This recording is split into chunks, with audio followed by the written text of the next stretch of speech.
Morning and welcome back to the Football Terrace. Hit that like button, share button, that retweet button as well. Big shout out to our title sponsors, Manscaped. You can check out their website now. The link is the first link in our description below here on YouTube. If not, if you're watching on Facebook or Twitter, just go onto manscaped.com, switch it to the UK page. You get a 20% discount with our code TFT. An amazing site for male grooming. So if you like taking care of yourself, make sure you get it done. One of the biggest things, we didn't mention it over the weekend, actually, when it comes to them. One of the biggest forces when it comes to men, a lot of their care is about looking after your nether regions in terms of grooming. But there's a big push on the website in terms of men's health, especially in relation to testicular cancer. So go check that out. Have a read up. Find out what they're about. Amazing company. They do great products. And they're our title sponsors. So make sure you go and check that out and exercise your 20% discount with our code. While you're down there, make sure you're signing up to our Discord server and subscribing to the Football Terrace Clips channel as well. But good morning to each and every single one of you. Man United's game, for many, seemed to be a lot of people disappointed yesterday. Some people kind of happy with the draw. There was a sense of what could have been after the game from many, many Man United fans, which I do completely and utterly understand. I really, really do. But in the cold light of day, Man United remain top of the league. Of course, being hunted down by Manchester City, who, if they win their games in hand, will go a point in front of Manchester United. But I'm very happy with the position that we find ourselves in at this moment in time. And I wouldn't personally change a single thing about this season so far. I really, really wouldn't. I thought we'd take some time this morning to review the game again. We're going to do player ratings and touch on some other subjects as well. The link to call in, the StreamYard link to call in, is it's on the description of both Facebook and YouTube that we're live on right now. So if you want to come on and have your say, feel free to do that. We want to hear from as many of you as possible. The Devil's Advocate here with a super chat says, morning, Terry. Bruno looking like he needs a rest from carrying the team. Isn't that why we signed Van de Beek? Yeah, essentially. And I think we'll get to Bruno Fernandes in a minute. I saw an interesting statistic yesterday that was worth focusing on. I also feel as well that there's been such a, I'm not going to say nonsense, because it isn't nonsense to criticize a poor performance, but the level of scrutiny for Bruno having a quiet game, I felt was somewhat over the top. I didn't necessarily think it was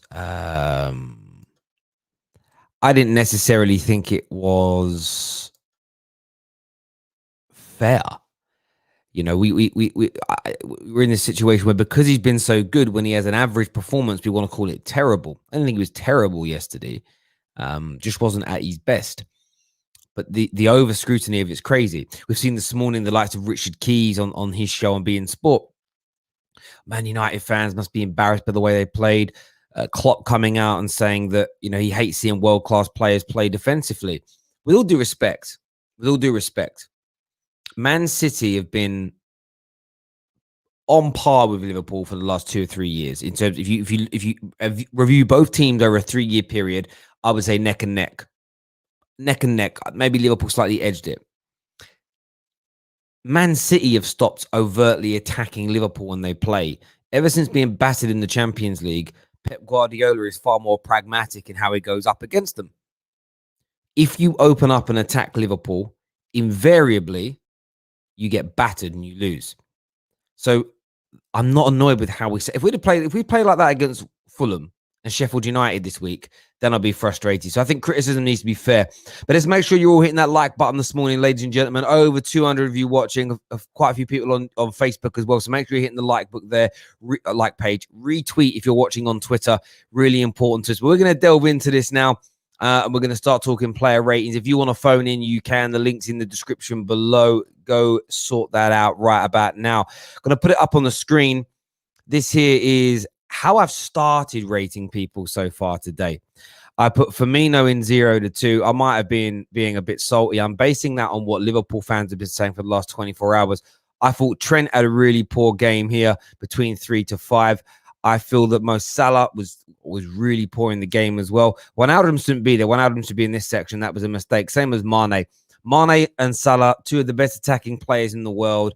I thought really abstract, poor performances. De Gea, I thought did well, especially with his save in the second half from Thiago's shot. McTominay, I thought was solid in the middle. I thought Pogba had a really good game. Maybe some of you think he deserves to be higher, but I am going to be led by you, the audience, today. If you think people should be higher or lower, Genie had a decent game.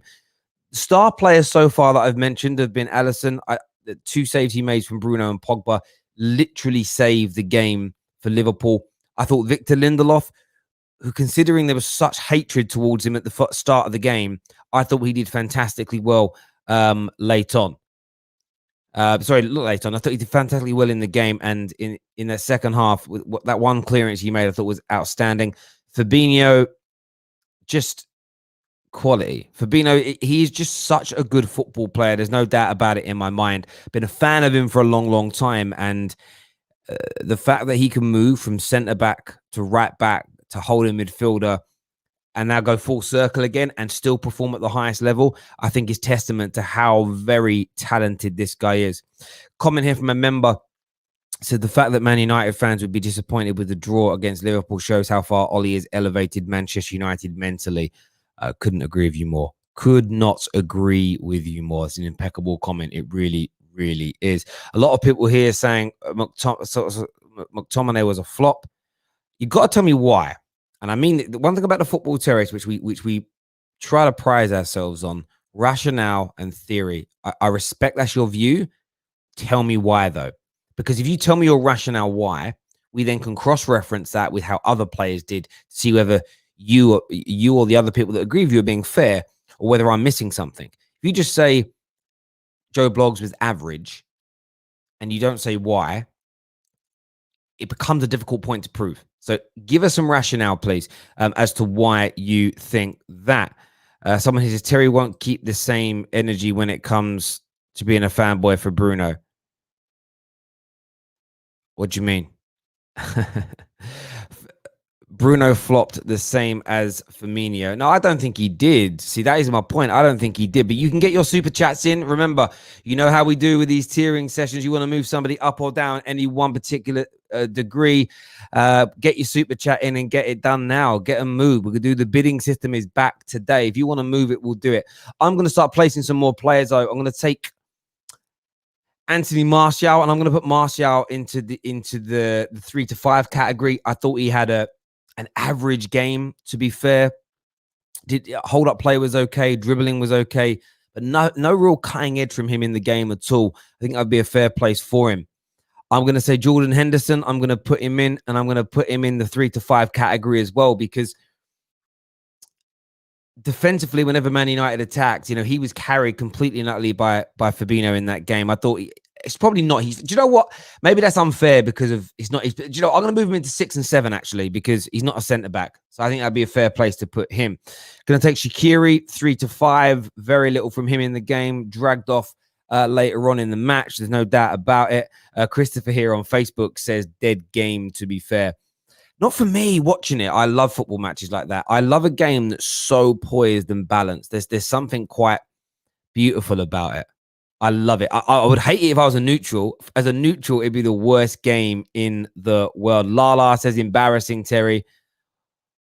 I mean, listen, why? I don't mind you saying things are embarrassing. I can't stress this enough. Rationale. Let's use our brains, please. Let's engage our brains and not our emotions and tell me why. Get Bruno in with Salah and Mane. No open play contributions against the top 6. Surely that's worrying you, Terry. No. Let me just address this now. Am I concerned about Bruno Fernandes and he's as a Man United player based on his top 6 performances this season? No. Not at all. It just doesn't worry me. I've been here before with Manchester United players when I remember one example, Ronaldo, even up until sort of the 08-09 season, there was a lot of criticism of his performances against the top 4 back then. Just go back and research the archives on newspaper. It was everywhere. Doesn't score enough in them. Barely done this, barely done that. I just relax. It will come. It will come. He's too good a player for it not to click into gear in those games. Uh, And it happened before and it happened again. There's just no concern, no worry, no fear whatsoever.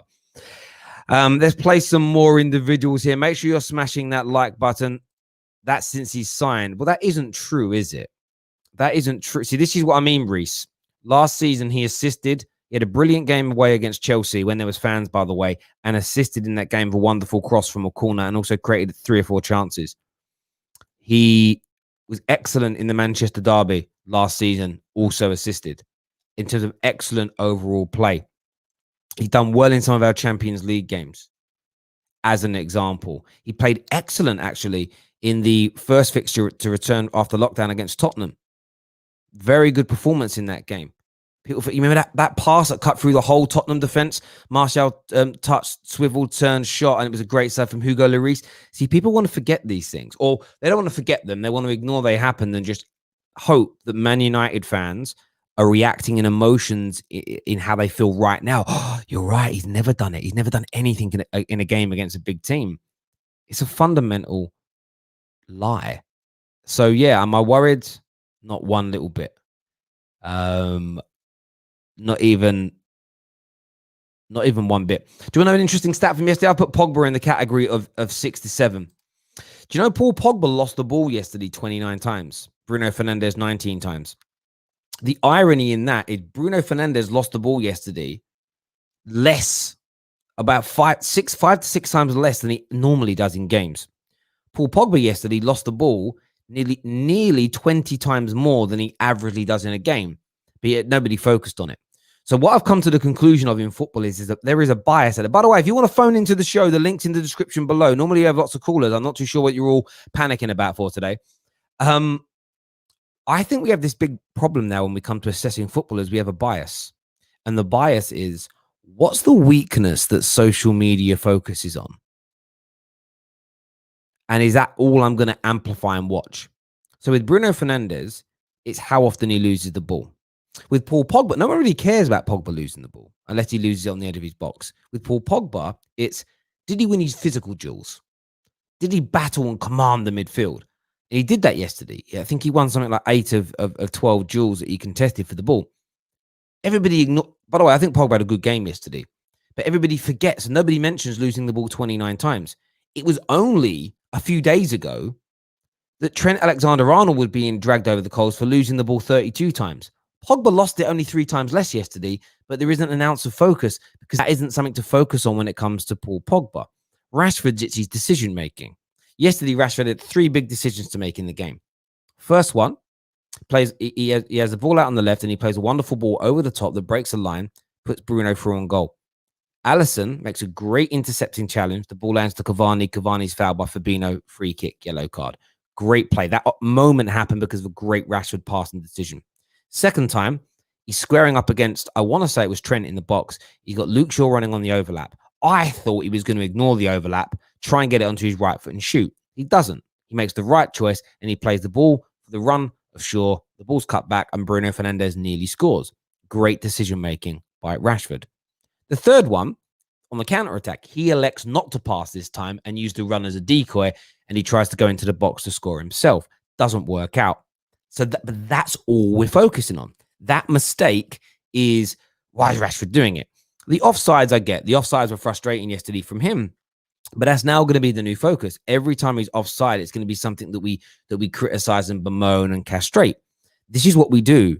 We have certain players that we only like to focus on. Once something becomes mainstream that's a negative about them, it's our focus. With Pogba, does he win all these battles? Does he use his physicality? With Rashford, is he making the right passes at the right time? We then ignore the 90% of the things they do well just to focus on the negativity. I find it staggering. I really, really do. It's just crazy. It really is crazy at the moment in the way these things are done. So let's do some more placements here. I want to put some more players. Then we're going to go to some of your calls. Make sure you're smashing that like button, ladies and gentlemen. Really, really important that you do that and share this stream as well. Nick here says Rashford awful. Again, explain. We're going to place Luke. I'm going to do Luke Shaw later. We're going to do Robertson. I'm going to put Robertson in. I think he had a decent game. I'm going to put him in 6 to 7. I think Aaron Wan-Bissaka, I'm going to put Aaron Wan-Bissaka in 8 to 9.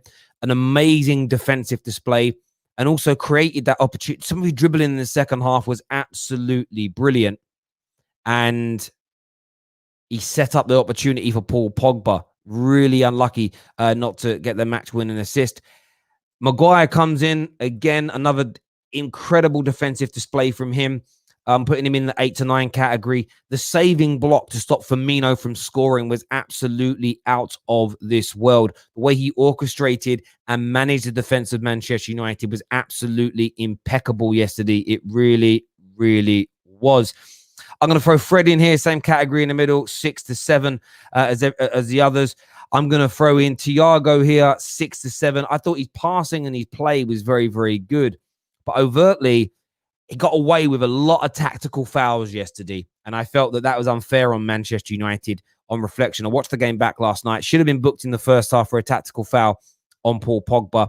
He then made 2 more in the second half, which he wouldn't have been able to do on the counter-attacks. There's no doubt about it whatsoever. And by the way, the reason why I'm placing Man United defenders so highly, it's the first time in 2.5 years that a team's kept a clean sheet in the Premier League at Anfield. So there we go. It deserves massive credit. Rashford, I agree with you. I'm putting him in that 3 to 5 category. Overall, not a great day for him. There's no doubt about it. The same as Bruno Fernandes, into that 3 to 5 category. I think he had an average day, to say the least, but could have been the match winner. You know, if his free kick goes in, if his shot's slightly scuffed, it goes through the legs of Alisson and he becomes the match winner. Not his greatest of performances, but I'm relaxed about it. It will come. It will come good. Finally, the man of the match. I'm not going to give him a 10, but I'm going to put him in the 8 to 9 category. Luke Shaw there as well. I think Luke Shaw was... Actually, I am going to stick him in that. I'm going to change this. I'm going to change this wording here. 10 stroke man of the match. It means either. I'm going to put Luke Shaw into that category. I think he was the best player on the pitch overall yesterday. I really, really do. I think he was excellent. I think he was so good. I see a few people here saying Bruno Fernandes should be a 0.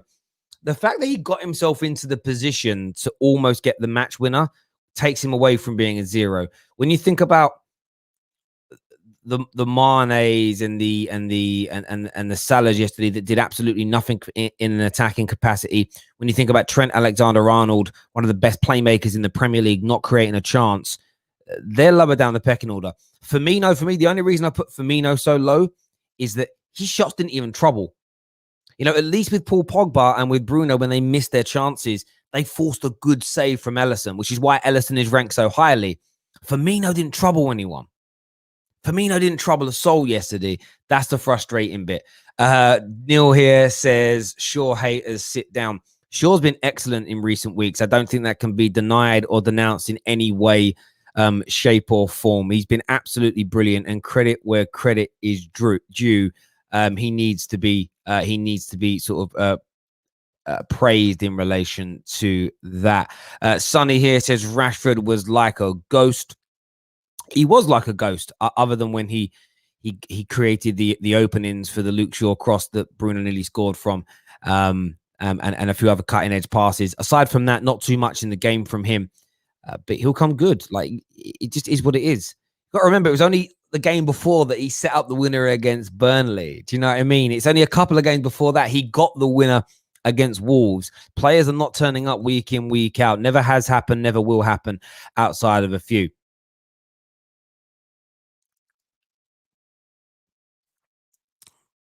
Lily White TV here. Ellen here says, Cam sweating about the game later. Is Cam in the comment section? Oh, there he is. Yeah, I bet. Listen, I don't think Cam is. Cam knows where Arsenal are at. Cam knows where Arsenal are at when it comes to that. It's as simple as that. Rashford was just living offside. That's all. And that was the thing yesterday. Rashford's run. I watched the game back, and I would say it was a 50-50. About half the opportunities Rashford had on the counter, he'd gone too early. The other half, the pass was delayed, and it was frustrating. It really was. Plus, the worst one, they gave it as offside, but Alisson managed to sweep the ball away. They showed the replay. It was onside. So one of them, if we'd have scored from it, wouldn't have been onside, wouldn't have been offside. That was the irony in it. But listen, it's the nature of the beast, and I'm not dragging him over the. It's the same as Mane and Salah. They had bad games yesterday, but they're world class. They're going to be back. It is what it is. You know, it's not. I'm not worried. I'm just not. If I'm a Liverpool fan, I'm not worried right now about Trent. I'm not worried right now about Mo Salah, about Mane. I'm worried about Firmino. The others are going to come good. They're on a little, especially Mo Salah. He's the top goal scorer in the Premier League. He's had a bad game. Super chat here says Terry Bruno has had many clutch moments, but people's focus has been poor. He's been poor in clutch games like semis and this Liverpool game. Well, yeah, listen, I understand that. I totally understand that. But this is the thing. It's a team effort. It's about the team performing and the team being in the right places. And I get we want him to improve. And that's because he's not perfect yet. And for his first year at Manchester United, gets an A. And what would he have had to have done to have got an A star? Maybe a few more demanding performances in those games. But I don't think he's that kind of player. And I really hope we don't try and move into the same realms with Bruno as we used to with Paul Pogba, where Paul Pogba had to be the all-commanding, all-conquering midfield player, plus getting the goals and the assists. Bruno Fernandes is more of a Cristiano Ronaldo player for me. And what I mean by that is he's going to have many, many games where he's the star in every which way. But Cristiano Ronaldo has always done this in his career. He'll go through games and periods, especially in big games where you barely see him. And then he cuts in from that left-hand side and bangs in a rocket. Or he comes in at the far post and taps in the winner. Or he steps up and takes the penalty. Of course, he was a dribbler in games, so there was a few more entertaining moments. But I've seen many, many a game where Cristiano Ronaldo was on the periphery. And then boom, boom, boom, match winner. That's what Bruno is. So this is what I keep saying this to football fans at the moment. It's something I'm learning. Sometimes you just got to accept what a player is. And maybe this is what Bruno, maybe we're only going to get 2 or 3 top performances against top 6 a year, but you get everything else that we get. I'm happy to accept that as it is. It's something I'm just not going to stress myself over because he's absolutely amazing. What's going on, Cam? Hope you're well.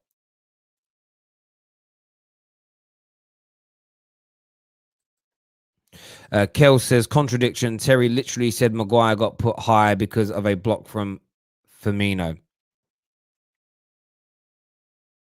Oh, you mean why Firmino didn't do too much? But he shouldn't have allowed that to happen, Firmino. And I'm not actually talking about that block. That was decent, right? I'm talking about the 3 gilt-edged chances in the first half. The first one, where he should have played the ball outside to Robertson. They weren't troubling goalkeepers I'm talking about here. He didn't get a shot away. When a shot gets blocked, it doesn't count as a shot on target. You do understand how football works in that way. It just is what it is. But Maguire is up high because of his organisation of the team.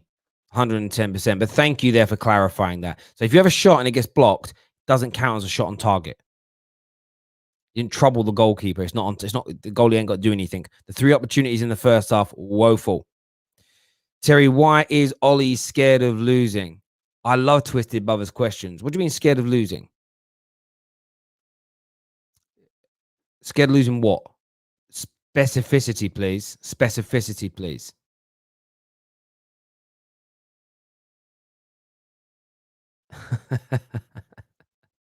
I hear you on that one. We're going to go to some of your calls now. If you want to move, if you want to change any of the player rankings, get your super chats in now.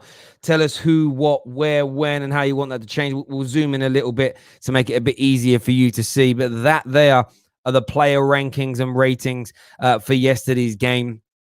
Doesn't mean Luke Shaw's a 10. It's I'll do just in case anybody's brains are not quite engaged yet. Maybe you've not had enough coffee this morning. 10 or man of the match. We're going to put you in there in case anybody wants to cry. I'm going to cry. I'm going to cry. I'm going to cry because I don't like it. I'm going to cry. That's what we see a lot in a minute. Oh, crying. Let's see a few more comments here. Why not go toe-to-toe with Liverpool? Why? You go toe-to-toe with Liverpool Football Club even now when they've not been playing particularly well, you lose. That's what they want. They want you to play into their hands. You know, if you go toe to toe with a knockout artist in boxing who has a granite chin, invariably you're gonna lose, bruv. So Twisted, Man United fans, we're too strong and clever to get dragged in, and too sure of ourselves in our own skin to get dragged into this nonsense.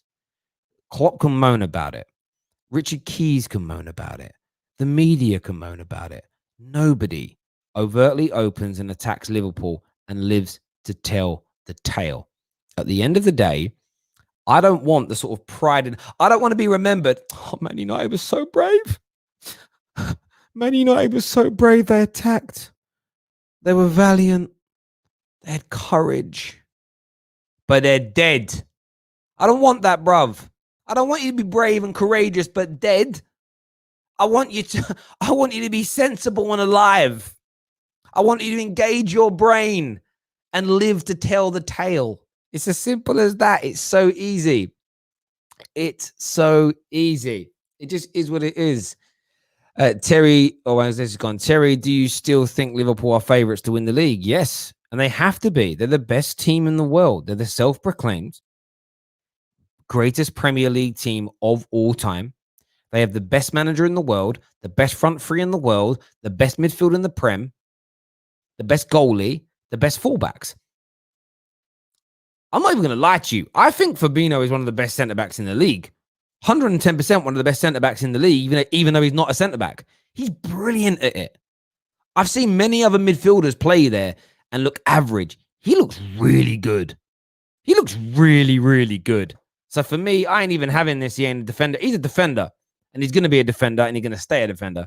All right, let's start jumping into your calls now. The link to come in is in the description below. First up, Philip Hunt. Philip, welcome back to the Football Terrace. What do you want to say, mate? The last thing I wanted from this game was a 0-0 draw, because as bad as it would have been to lose to you guys and lose the record, it would have at least been interesting, because this just makes me think Man City are now going to win the league, because they've still got their game in hand. They've got their defense sorted. And to be honest, because I think in February we play them at Anfield, unless we beat them there, I don't think, if we don't beat them, then I think they'll win the league, because they're just too strong. Pep's got everything worked out, and obviously they're a rich club. They can plug up the holes in their system.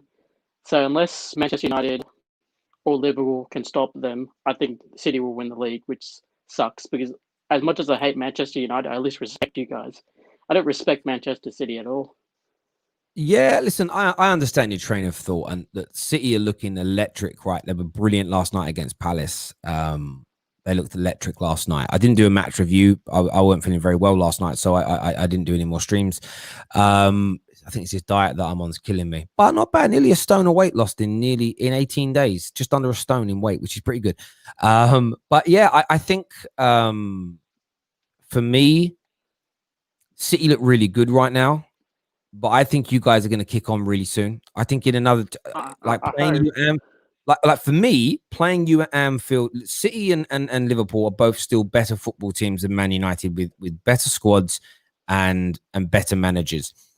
We played you at the right time yesterday, in terms of you're in a bad little slump, and we almost got the job done how we wanted. Very close. In another 3 or 4 weeks, I think you guys will have turned the corner. You'll be confident, and you'll go back to beating teams. Can I ask, Terry, how you've done before? Can I ask? So do you actually want, like in the FA Cup game that's come up, do you actually want United to win, or do you just want to forget about the FA Cup and focus on winning the league? Like, I never want to forget about the FA Cup. It's the most beautiful, romantic, and brilliant tournament in the world. And if we play 50% academy players in this, and I'm talking about current members that are currently not part of our first team squad, I will be disappointed, especially if we go on to lose, because listen, you're one of the best teams in this, and if you go out, that opens things up. I want us to beat you this weekend in that game. I'm not even thinking about that yet, though. I'm thinking about the Fulham game Wednesday, which is now Manchester United. It really is, because actually they've been playing good. They have, but I think from a United point of view, this draw at Anfield will be made fine, completely fine if we cement it with a Can I victory ask one over final them. question? Yeah. Your away performance this season has been like exemplary. Like, do you think, let's say this wasn't a COVID, like COVID never existed, and let's say we had fans in the home stadium, do you think you would be running away with this league, or do you think your away performances wouldn't be as good as you'd have the rival fans in stadium? I don't know. I think maybe the away form would be slightly weaker, but the home form would be better and it would equal itself out, if that makes sense. So, in fairness, our home form has sorted itself out. I think we're unbeaten in 5 now at home, and we've won 4 of those 5. But our home form at the end of last season, beginning of this, was woeful. So you might find we have 10 points less away from home, but 10 points more, or maybe even more than that at home. So I think it would balance itself out for me, but it kind of is what it is. And nobody has away fans to worry about. So I've had a lot of people say our away form's only good because there's no away fans. Well, why not? That should help all the top teams then, shouldn't it? Not just it's not helping us. Yeah. Yeah, exactly. So for me, it just is. I think you are where you are because of how good you are a team right now. Philip, thank you very much for coming on, mate. Really appreciate all your contributions to the channel, mate. Take care. Thank you. Next up, we're gonna have Brooke on the show. Welcome to the show, Brooke. What are you saying? Welcome, Terry. This is Brooke from Ethiopia. You're global. We can hear you. And I saw the last match, and I'm a Man United fan. I thought Fred was absolutely brilliant. The way he linked up with Scott McTominay and the way he freed Luke Shaw was unbelievable. And I think that every fan, Man United fan, that gives Fred the negative results are crap. That's it. Yeah, look, I thought Fred did well yesterday. It's why I put him and Scott into that 6 to 7 category. I think that's where they should have been yesterday. And do you know what? I don't consider myself I am a connoisseur of football. I love football. It's what I loved about yesterday's game. I love football matches. I wouldn't want to watch every game like this because I think it would take away from the spectacle. But yesterday was on a knife edge, and those Liverpool, of course, had more of the ball. They completed more of the passes, but that was by design of Man United by sitting back. But we stopped what Scott and Fred did yesterday as a collective. Is they stopped us from being sliced and diced open. And that's why Ole Gunnar Solskjaer uses them in that partnership. And I know a lot of United fans are saying the win percentage is low because we use them. If we use Fred and McTominay there, McTominay, Matic and Pogba there, we might win these games. Yeah. We might lose them as well. And who knows what's going to happen this season. And if we go on to win the league, there's very little that you can go on to challenge. And by the way, if we make top 4 comfortably, there's very little we can do to challenge Ollie, because for me, that's unbelievable. Our objective at the beginning of the season for most fans was no one was saying we've got a challenge for this title. There wasn't. I know a lot of people now on socials are saying this squad's good enough to win the league. Show me your tweets and your content at the beginning of the season saying that this squad's good enough to win the league. It doesn't exist. You're lying. We wanted top 4. At the moment, we're in it comfortably.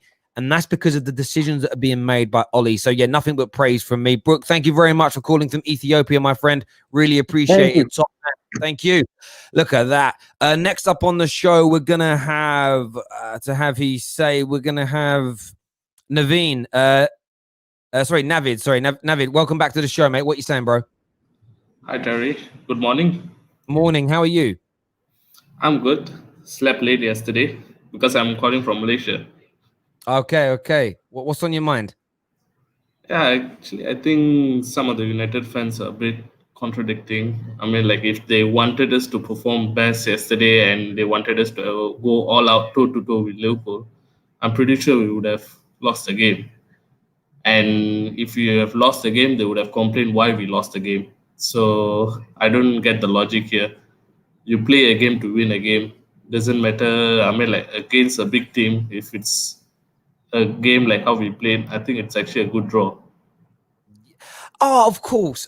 Absolutely. And for me, I've said this before and I'll say it again, and I'll probably end up saying it another 10, 20, 30, 40 times in my life.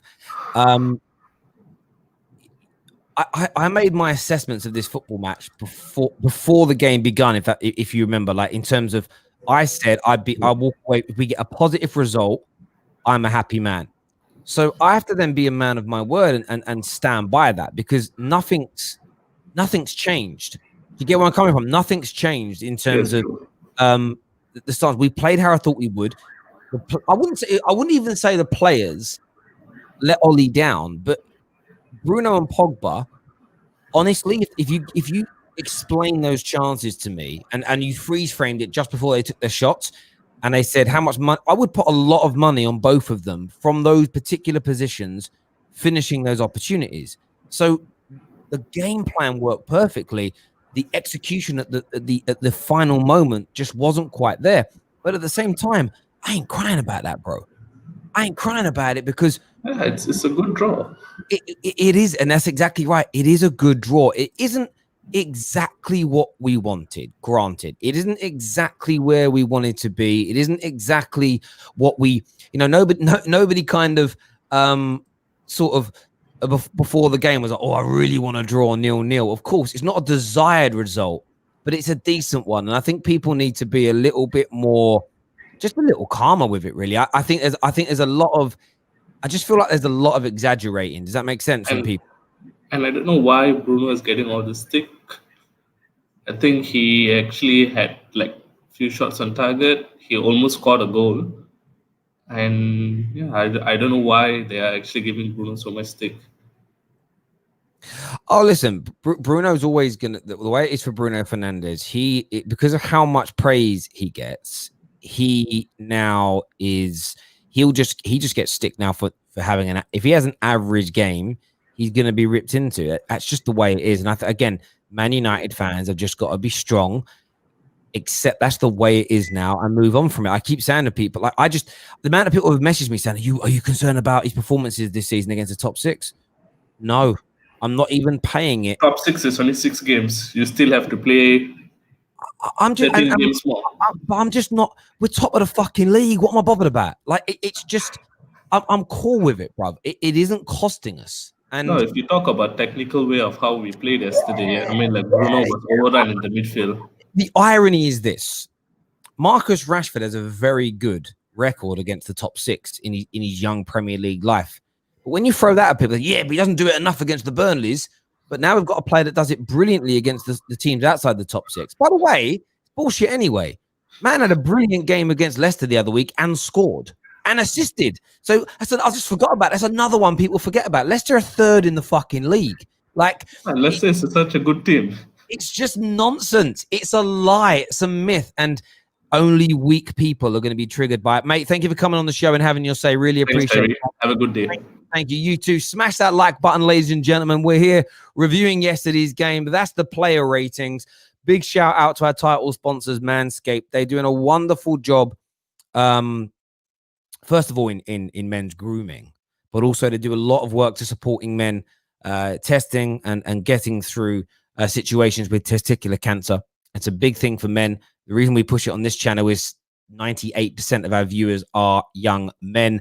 Go check out their website. The link's in the description below. If you want to buy any of their products, you get a 20% discount using our promo code TFT. Next on the show, we are gonna have get Ashan on the show. What you saying, bro? Yo, Terry, how you doing, bruv? I'm good, mate. You? I'm good. First time calling, so happy to be on. Happy to have you here, mate. What's on your mind? Well, quite a few things really. Big United fan. Top of the league, baby. Top of the league. Yes. So wanted to get that off my chest. Rub it in the Scousers' faces. I grew up in the 80s, and they used to blast me all the time, saying it's been 20 years, 21 years, 22 years, blah blah blah, until we won it, and then we carried on winning it. But so many people are triggered. It's quite funny. I mean, let's talk about the United fans. You got people hating on Bruno and Pogba and Rashford, etc. But they need to calm down. We're top of the league. Beginning of the season, people wouldn't have given us a snowball chance in hell of being in the top 4, let alone being top of the league. So we need to, treat it with some confidence that, hey, we're doing really well.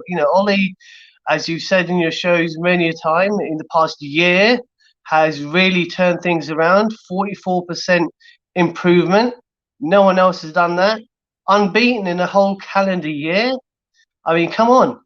And Bruno, I mean, 4 Player of the Month awards. That's unheard of.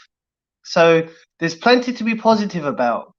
And I got slated on Twitter at the beginning of the season when I said Liverpool aren't going to finish in the top 2. Because I said, and if you look at Dortmund when Klopp was in charge, after 2 years they ran out of steam. Yeah. And then he got found out. And I said the same again. With Liverpool, great team, and hats off to them. But after 2 years, they cannot maintain that level of performance. I mean, players will burn out. And Klopp hasn't been backed by his board to invest in depth and really strengthen the team. I mean, if you look at when Liverpool had, what was it, Roy Evans and Benitez, etc., running the team, the kind of signings they were making were like Mina, or whatever his name is, not really strong first teamers, people who would get into like other Premier League teams maybe, but not real championship winning teams. So the wheels are falling off the Klopp train, I reckon. Listen, I think Liverpool fans, I can see their frustrations and their concerns and their tension. Yeah. It's beautiful. It's beautiful. The rival fan it is. And do you know what I saw last night? I went on to Anfield. I went on to different like Anfield Watch and all these different Emperor of the Cop, and I went on different fan pages and kind of news sites that are based on Liverpool. And they were sort of gushing over how much better yesterday Thiago was than Bruno. They were talking about how he nullified. And I'm sitting there thinking, why is there no focus on the fact that you've not won in 4 games and you've not scored in 3? That should be the focus as Liverpool fans. Terrible. I mean, look, this is a great Liverpool team, and hats off to them. They've been great for the past 2 years, but to not score a goal in the past 3 games is terrible. Excuse me, sorry, frog in the throat. As I said, the wheels are coming off. If you look at the team as a whole, their front 3 are firing blanks for the past 3 games. And this season, apart from Palace and the odd other game, they've not really smacked a team. Do you know what I mean? Well, they haven't. I mean, look, my view is this: that they're having a bit of a downturn. I think a bit of steam has run out. I think they need some new ideas and inventions. And you know what? Thiago and Diogo Jota were purchased to give them that. And it's unfortunate for them that Jota, that was brilliant, has had that injury. But what they're going through, I think, is really normal. And I think so. It's the life cycle of a football team, mate. Listen, of course it is. On the other side, sorry, mate. Sorry. No, I was just going to say. I mean, the difference here is that Klopp hasn't done what Fergie done, which is invest when you're at the top to challenge the squad to actually push that bit further and make those players stay on their toes. Because when you look at Fergie, for example, so many players he brought in, even though we were on top, and people thought, well, why are you bringing them in? But it just kept that competition for places, just kept the players on their toes thinking, shit, I want to get drops if I'm not careful. Yeah. I mean, if you look at Shaw, for example, he's been absolutely amazing this year. Or because what? Terrace. Luke Shaw has been, there's no doubt. On your earlier point, though, about sort of people being salty and trying to make it into a negative for United, just not having it. As you say, we're 12 points better. We're 12 points better off this season compared to last year. I do believe we're going to win our next 2 games. If we do, so one bit of criticism that's been thrown our way in the last few weeks, we had DT on the show say, is that we're behind the curve of the Jose team that came second in the 2017-18 campaign. If we win our next 2 games, which I do believe we'll do, we'll be level on points with that Jose Mourinho team in terms of where they're at. Now, interestingly, when you go back over the last 5 years, if we get to ourselves to 43 points in our next 2 games, which is very, very doable against Fulham and Sheffield United, in every one of the last 5 seasons, that puts us between 3rd and 2nd. Exactly.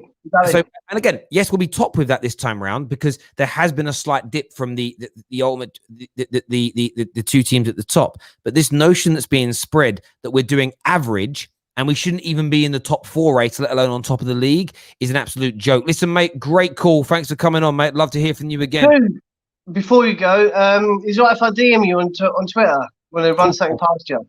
Not really one for the show, but it's just something I want to talk to you about. All right, no worries, mate. Drop me a DM. Take care, mate. Nice one. Have a good day, bro. You too. Take care, buddy. Thank you. Big up yourself. Yeah, great call. I want to hear from some Liverpool fans as well. I know you guys are active in the chat, but I want to hear from you, more of you. I want to know what you're saying. Mark here says Thiago was great for 20 minutes, then nothing else but one shot. Look, it's easy to dominate a midfield when you're allowed to have the ball. It's as simple as that. I wouldn't say he bossed the midfield like some people are saying, like it was some standout peak Patrick Vieira performance. I didn't think it was that at all. Let's do a few more comments here. So, and just on the Bruno Fernandes thing, he doesn't do it against top 6 teams. Are you discounting his assist and his goal and his man of the match performance against Leicester just 2 weeks ago, 3 weeks ago? Is that being ignored? And if so, why are you ignoring it? It doesn't fit the agenda. Doesn't fit the agenda. Does it? Oh, no, don't think so. Next up, we're going to have a man like Chucky on the show. Chucky, welcome back. What you saying, bro? Good morning, bro. What you saying, man? You cool? Mate, do you know what I am? I'm relaxed, top of the league, happy with where we are, happy with the progression. And it's interesting seeing the salt we're getting. And I know you were disappointed yesterday not winning, but the way that the Klopp slamming Ollie in the press saying, oh, it's so sad to see United play negatively. You got Richard Keys coming out here. Richard Keys has taken a break from being sexist and shagging his daughter's friends to criticize, you know what I mean? To criticize Manchester United. Oh, they're too negative. It's like, bruv, why are we going to stand toe to toe with Liverpool at Anfield and lose? Because no disrespect, everyone who's even Pep, who was famed for never changing his style, whenever he went toe to toe with Liverpool, he got battered, and he changed. Boy. Do you know what? I think some people got me a little bit wrong yesterday. I was never, ever, ever suggesting going gung-ho. What I was trying to say is the opportunities we did have. It was there, and it hurts. It hurts. It hurts. It's not a case of going all out there. I thought it might sound dumb to some people. We've done enough to win. We've done enough to win. I'm not saying play beautifully, any of that. We've done enough to win. But all the salt out there with all the of our Liverpool pundits and all the Liverpool fans and all the Klopp comments, it just makes me know we're doing the right things. We're doing the right things, man.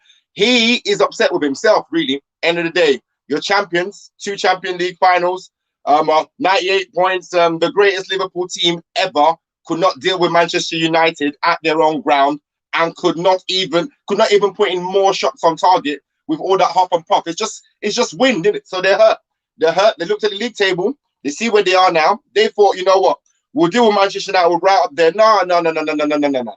Deal with your namesakes in the L, which is Leicester. Look at Leicester, first of all, before you start looking further up the table. They're rattled and they know what's happening right now, which is they've been found out in a lot of places and they've got problems, which is built up from their own poor recruitment. But I don't blame them for being salty this morning, to be honest. I feel better this morning. I can't lie. I do feel better this morning, ultimately, because I looked at the fixtures.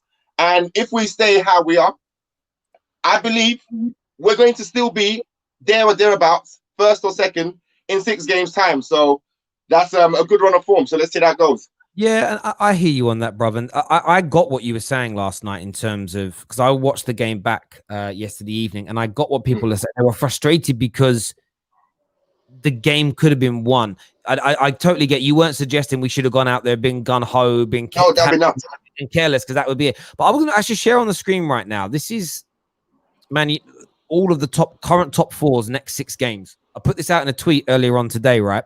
So it shows the next 6 games, Man United on the left, and then it's City's, Leicester's, and then Liverpool's. You look at that, and it's, you know, I've asked people to do it, like, how many points do you think teams are going to get out of this? Man United play Fulham, Sheffield United, Arsenal, Southampton, Everton, West Brom. I honestly look at that and think 15 to 16 points. I look at run of form, and I think the same. I mean, their next 4 games, well, they've got Villa, which whether it goes ahead or not, we don't know yet. But I think they'll win those first 4, and then Liverpool and Tottenham are going to be those tough games. So they're going to get between, in my opinion, sort of 13 to 16 points. Leicester, I mean, theirs is really tough. They play Chelsea, Everton, Leeds, Fulham, Wolves, Liverpool. Liverpool. Damn. That's tough. I'm thinking they're going to get between 10 and 12 points. Liverpool, on the other hand, they play Burnley, which I think is a banker, 3 points. They play Spurs away. I'm putting that into the draw, 4 points. West Ham away, I'm putting that into the draw, 5 points. They'll beat Brighton. That's going to be 8. And then you've got Man City and Leicester. I think Leicester they'll draw. I think City they'll end up beating. So Man United have got an opportunity in his next 6 games. If we just stay focused to stay on par with Man City, in my opinion, but then pull away from Liverpool by another 3 or 4, 5 points. Like I believe it's doable. It's more than doable. It's doable. I'm looking at. I was thinking the same thing when looking at myself. And strangely enough, I'm looking at that Tottenham match. I don't fancy Liverpool there. I don't know why I don't fancy Liverpool there. I just don't fancy Liverpool in that one, unless they pull some great confidence from beating Burnley and they're suddenly firing at all cylinders and somehow got a centre back and they can move one of their more defensive-minded midfielders back into midfield. Unless I just don't see them beating Tottenham, to be honest. Not Ole. Jose will have a plan for them. So it's a tough run. It's interesting. But on current form and on the sort of way we play against the sort of teams we've got, I'm just trying to look at ourselves. I think it is a really, really good opportunity to get at least 12 points if you want to be taken seriously. Yeah, no, I agree with you in that sense of I'm looking at other people's just to look where I think they'll be, but I look at Man United's next 6 games and look, Southampton's and Everton are the hardest 2. Arsenal, it is what it is with Arsenal. I'd love to beat them just because it feels that's the one. It's one of the kind of little blotches on Ollie's record. Really, his form against them in the league been poor. I want him to put that right. But if we come through this with 15, 16, maybe more points, you're then looking at us being 24 games into the season, 23, 24 games in. If we're there or thereabouts, we're legit in this title race. And then you just go from there game by game. And I think Man United have put themselves now with that positive result against Liverpool into such a strong position. Chucky, I appreciate you coming on as ever, mate. I'm going to chat to you soon, brother. I'm blessed to see you, bro. Take care, mate. Thank you. You can call in. The link's in the description below. Man like Kai in the house says, City is a much better team with a much better squad. I predicted Liverpool will struggle this season and was proven right. Listen, Liverpool are the champions. They should be favourites. Best manager in the world. They should be favourites. Self-proclaimed greatest Premier League team ever. They should be favourites. Liverpool's issue right now isn't even conceding goals. It's scoring them. Liverpool fans want to keep ignoring this. Why? Do you know what I say about the football? I've had about 8 or 9 Liverpool fans messaging me saying they can't no longer subscribe to the Football Terrace because basically we're criticising Liverpool. I praised Liverpool so much in the last 2 years when I saw them do well because they deserve to be praised. When you're going 3 games without scoring, 4 games without winning, when you're 4th in the league after running away with it in the last, there needs to be criticism. And if you are too weak of a person to handle your football team being criticized, I'm not even going to slag you off. I'm saying you need to go and you need some love. You need some help. You need a cuddle, bro. I don't know what it is you need. You're going to struggle in life if that. I'm going to stop listening. I can't listen anymore. Relax your head, bruv.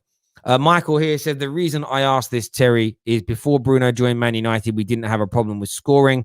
We had an issue with assists from midfield. So again, what position is Bruno actually good at? Are you asking that question, really? We did have a problem with scoring. We had a problem with if Rashford and Martial weren't scoring, we had no goals from midfield, really and truly. Nearly none. And when it comes to the creativity, have you seen the amount of assists the man has got? Like the guy is a top level assister in the Premier League as well. Good delivery from free kicks, good delivery from corners. We should actually have finished at least 4, like especially Maguire. My one real criticism of him this season outside of his opening 3 or 4 games is the amount of times he's got his head to a Bruno Fernandes corner, but he hasn't got the damn thing on target. There's loads of elements to his game that he's improved. The creativity, the goals. I'm not even going to bullshit you. His clinical edge from the penalty spots improved us. Look how many penalties last season Man City missed that cost them points in games. Now, they wouldn't have won the league, but they'd have been in a much better position. It's just an amazing thing to see Bruno Fernandes. What position is Bruno actually good at? He is the best attacking midfielder in the Premier League. Goals, assists, creativity. He's one of the most potent creators in the Premier League this year. I do believe only Jack Grealish has got more chances created this season than Bruno Fernandes. So I don't really understand this, bruv. It's just nonsense. A couple of bad games. That's what you're basing this on.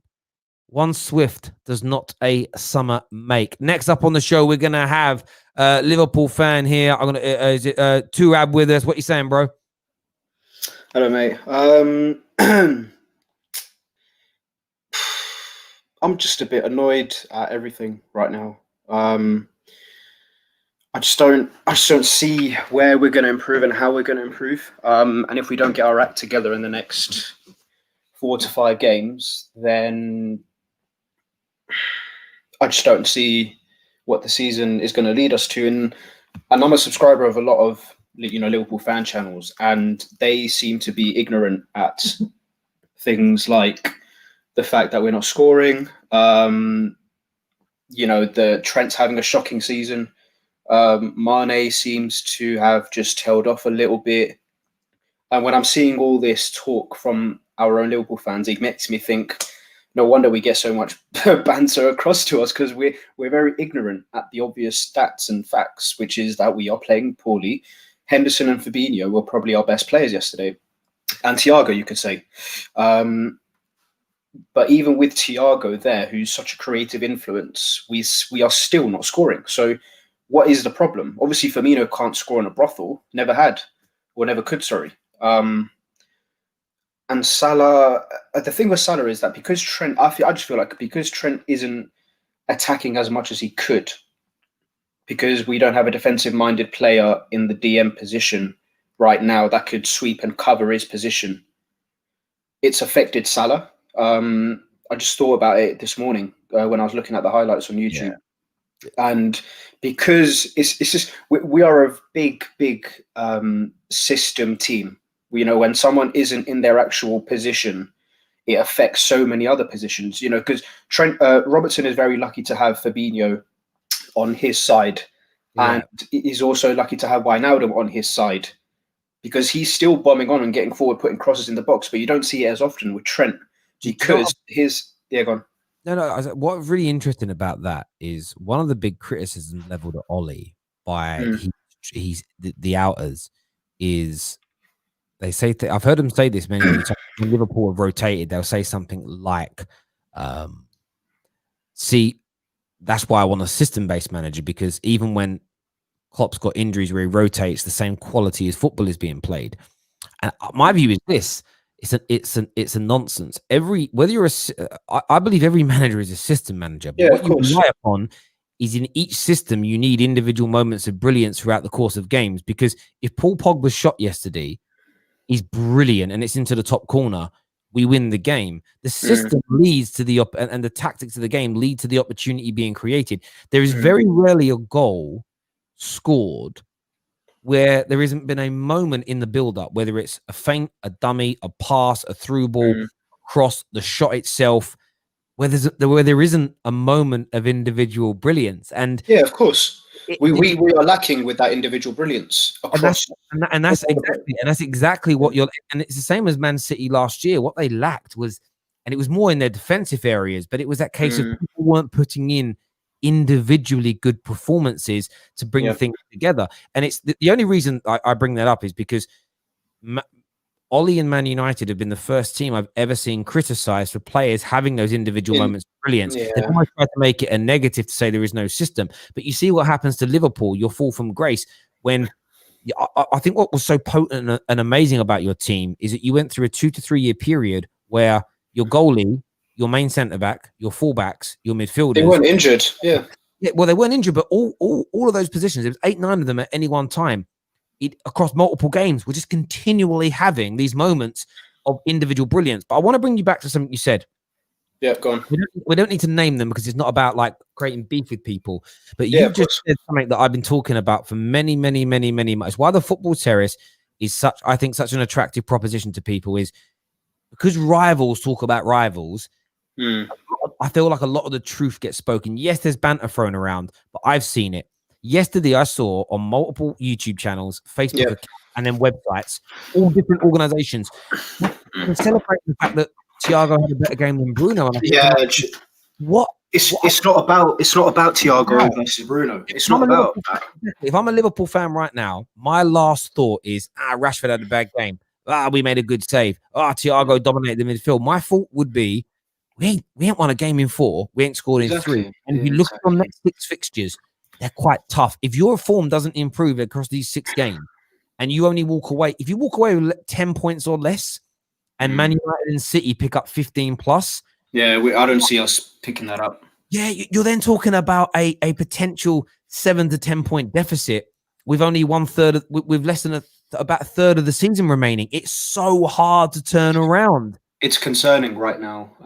It is concerning. I just really want Jota back as soon as possible. I'm not blaming injuries, never have done, because it's just our attackers. They've been amazing for the last 18 months, 2 years, and now all of a sudden, I think with Firmino, he started to pick up his performances when he had competition, which was Jota. Yeah. But now it's like, Jota's he's not going to start Origi. You never will. Origi will just come on last 5-10 minutes. If he can win a header or a flick on, then brilliant. If not, then he's just there just to be a passenger, really, I think. I thought Shaqiri had a good game. I do want to see more of him. He got found out towards the end of the game because he can't do that job in the midfield that a Wijnaldum or a Milner can do.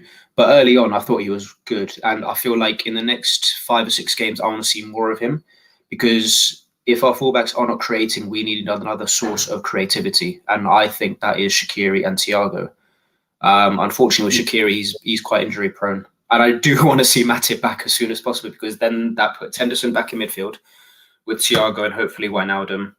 And then hopefully we'll see more of the fullbacks getting forward and resolving our issues up top, hopefully.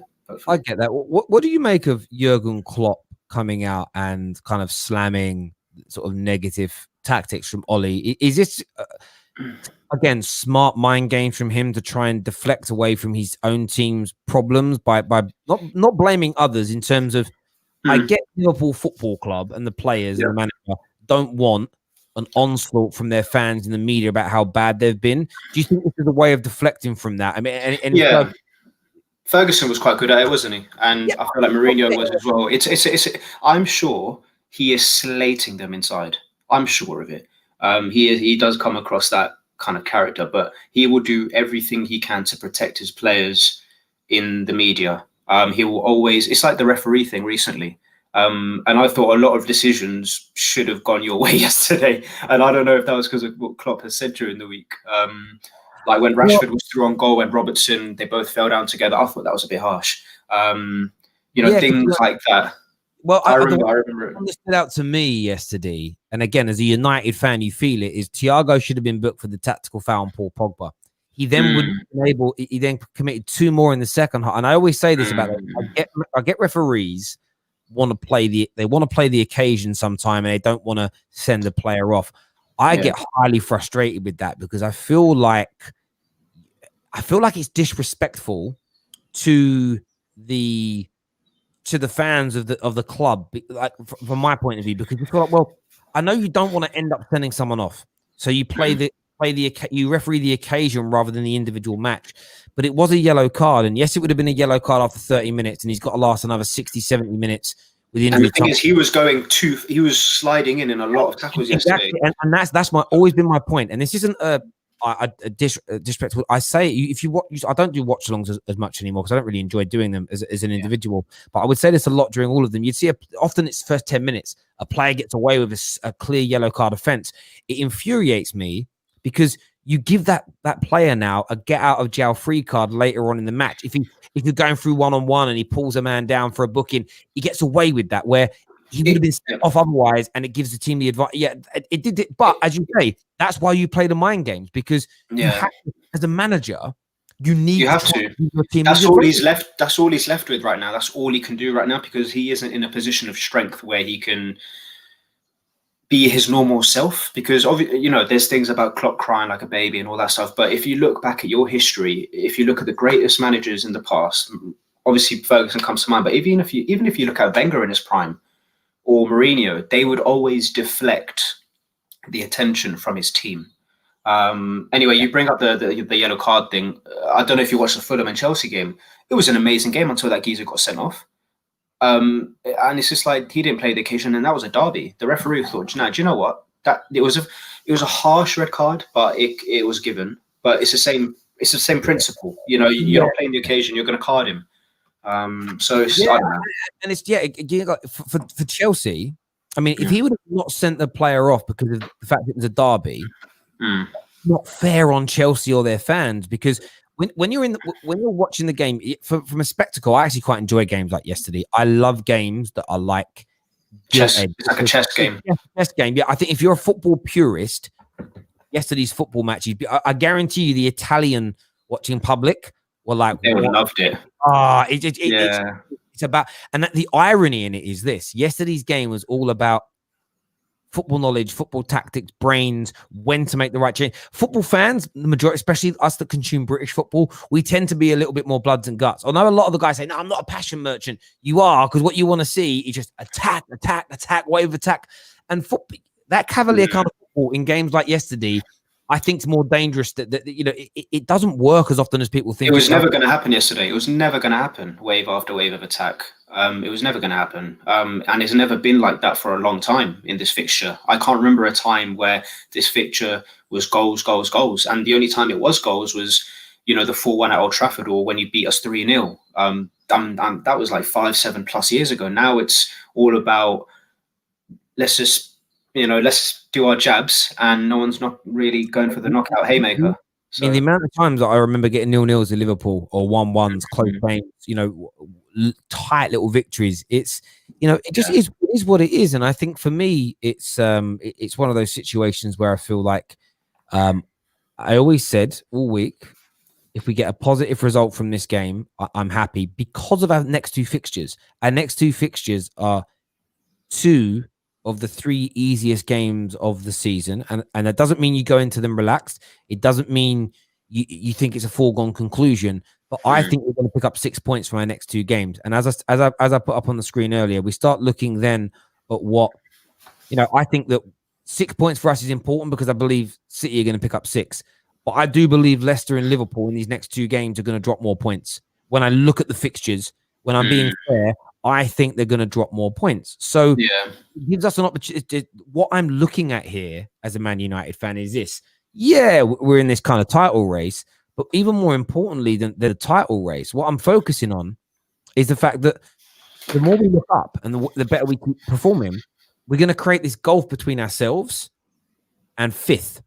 Because this season, top 4 Champions League qualification was probably the ultimate goal in terms of the league. If you get involved in a bit of a title race, for us right now, I think that's a big, big bonus because Ollie deserves huge praise. If he qualifies for the Champions League, I want to say like simplistically, where with ease. Yeah, like if we do well in our next 6 games and we pick up sort of 15, 16 points, which is highly doable, I think top 4 is almost a shoo-in.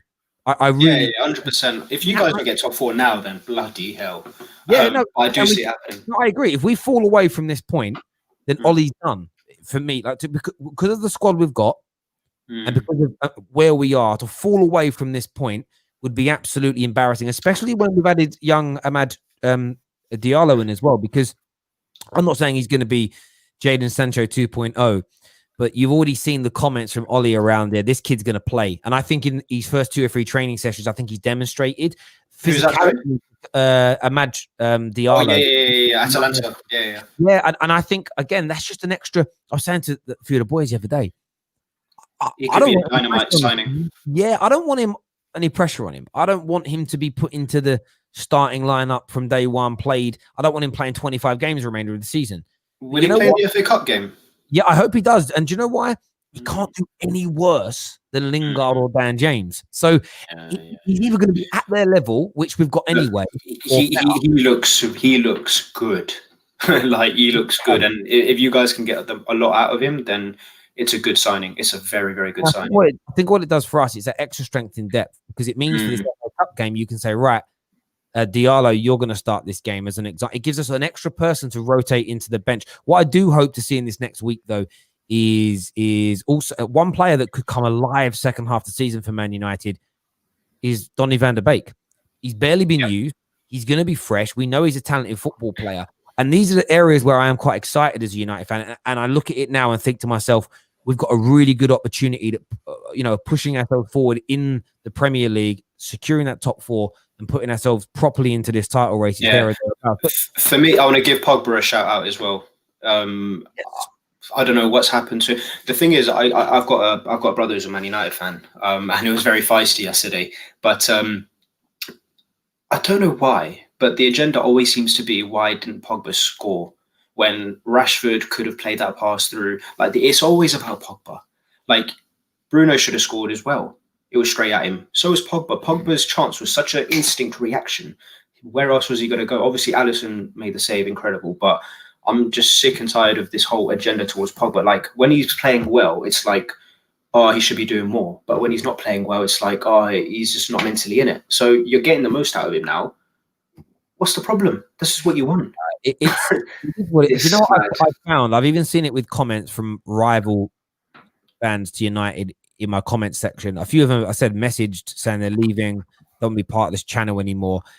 The worst thing for a lot of people is seeing Man United just play well. For like, literally, we've had a 4-day party where we've played a few good games. We've got top of the league. And it's more than 4 days now. Yeah, and it's something like, oh, I can't believe it. And Pogba, I thought Pogba was really. Do you know the irony in it? I thought Pogba was good yesterday. Yeah, same. He lost the ball 29 times and no one's talking about it. And do you know why? It's because when he lost the ball, it wasn't always. This is the thing, right? Losing the ball isn't always. No, there was only one occasion where he pinged it out wide, and Firmino, if you looked up, Robertson was in. That was the only time where I thought, oh, bloody hell, he's made a bad mistake here. Yeah, and that's the point. Losing the ball isn't always about mistakes. And this is the thing of it. It's about, what did you try to do? Like, I don't mind players like Pogba yesterday lost the ball quite a few times where he tried playing people in, where he tried something to open you up and it didn't quite come off. I have no issues with that. The only if it comes off, yeah. My only criticism of Paul Pogba really have been when he's been in these deeper roles, when he loses the ball, when he overplays near the edge of his own box and loses possession. It's literally been the only thing that I would have considered in his play that frustrates me. And what I've liked about him in the last 4 or 5 games is he's winning more and more and more of his physical battles. And I think he does deserve that shout out. And for me, it's great because I don't want all the pressure being on Bruno Fernandes. Because that for me is a madness. What you need is what you guys share the load. You share the load. You spread it across everybody. And that's the way it should be. There's still too many fans at Man United, though, that love individuals and not the team. Individuals more than teams. So for them, I saw United fans celebrating Bruno having a bad game yesterday. I see it on socials. I was like, I mean, my first reaction, I read it and then I was like, I didn't know you thought like that. So I then just blocked these people because I have no time for these individual human beings in my life because you're not you're not a football fan, in my opinion. If you want, I don't want any one particular Man United player to do better. I do have a bias towards the English players, but it isn't. Of course. It's not a Little Englander thing. It's they play for my country, and of course, I want my country to be the best. So it's like at Liverpool.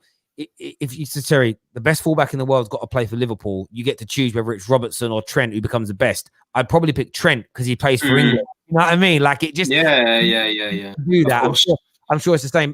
Monster, who's a Liverpool fan, says summer window crucial for United. They can then build. There is some breaking news today as well that Chelsea Football Club are supposedly via the Athletic are willing to break their club transfer record to sign Erling Haaland. No, Haaland. Do you know the irony in that? They just bought Werder. And wow. Chelsea fans, if this is true, I want to see you Chelsea fans defend. How the hell, like Tammy, is he still going to play? Is Tammy still going to play? No, I reckon they'll let go of Giroud then. Giroud's gone. Well, Giroud will go, but then Tammy's playing time's almost finished. And then do you know what I love about this? I said this to Chelsea fans. I'll have Werner. Send him on loan. You know what? I said Chelsea fans in the summer about your team. They were all raving Mount and Tammy and this and that and the other. I'm like, bro, do you know how most of these guys are not going to be here in 2 or 3 years? Yes, they will with change. No, if you're winning, they'll stay. If you're not winning, you're at the top 4. Romans opening the checkbook. Simple as that. Bro, listen, thank you for coming on. Thank you, everybody else. Cheers for having me on. Not a problem at all, mate. Thank you very, very much indeed. Everyone who's phoned in today, massive thank you to each and every single one of you. Remember, we are sponsored by Manscaped. They've got multiple products just like this available. This is their ball deodorant. Keeps you nice, fresh, and dandy downstairs. But make sure you go and check out their website right now. Use our discount code TFT. Get your orders in. An amazing company. They do a lot of great work for men's health as well as the grooming side of things for men's health as well. Go check out their website right about now. Use that promo code if you're going to buy any of their products. You might have a brother or a boyfriend's or a father's or somebody's birthday coming up. So they do razors on there and they sell all sorts of things. It ain't just ball bag deodorant. Foot dust. They do a foot thing as well. Like if you got kind of stinky up feet, bruv. Like your feet hum a bit. The bird moans about it. Your missus might be like, yo, your feet stink. They got a little foot powder thing in there, bruv. Go buy it. You must have a friend as well whose feet smell like vomit. You know the man whose feet smell like vomit? I got a friend like that. His name's Anthony. His feet reek, bruv. He stayed at my house one weekend once. I know he showered because he went in the shower. Unless he stood there with the water on, didn't go. His feet still stinking, bruv. Still reeking. They do foot powder in there. So go check that out on Manscaped. The link, as I say, is below. Make sure you're signing up to our Discord server as well. It's really important to the Football Terrace that you do that so we can notify you when we go live. Get yourself nearly 2,000 people on the Discord server now, which is really, really good. There we go. Driscoll says Tammy is better than Rashford. Behave yourself. I know a lot of people think that, but there we go. I'll be gutted, by the way, if Chelsea would have signed Haaland because he's a class act. There's no doubt about it whatsoever. Listen, until next time, everybody, take care of yourselves. Goodbye. God bless.